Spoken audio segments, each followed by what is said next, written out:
Buenos días, mi nombre es Paloma Lozano, dirijo la empresa Innovate2Europe, que participa en proyectos europeos, promueve la participación en proyectos europeos de investigación e innovación. Desde Innovate ayudamos a empresas y profesionales a participar en proyectos colaborativos a nivel europeo con entidades de otros países europeos y también de fuera de Europa. Una de las iniciativas en las que participamos, en este caso como punto de contacto local, es el programa Erasmus para jóvenes emprendedores, promovido por la Comisión Europea.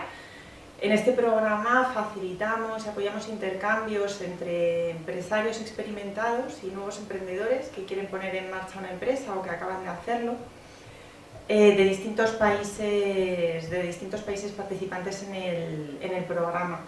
En Erasmus para jóvenes emprendedores, uno de los empresarios de acogida con quienes hemos trabajado, que ha participado en el programa, es Stephanie Müller.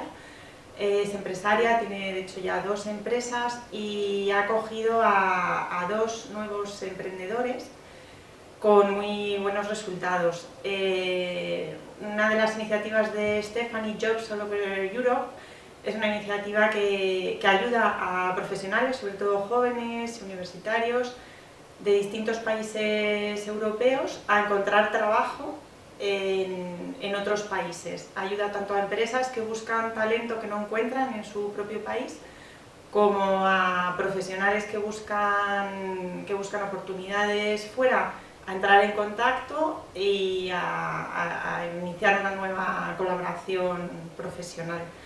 Por eso el tipo de personas que participan y que trabajan con Jobs All Over Europe es precisamente el tipo de perfil que buscamos en Erasmus para jóvenes emprendedores. Son personas con inquietud e iniciativa, dispuestos a trabajar en distintos países y con personas de distintas culturas.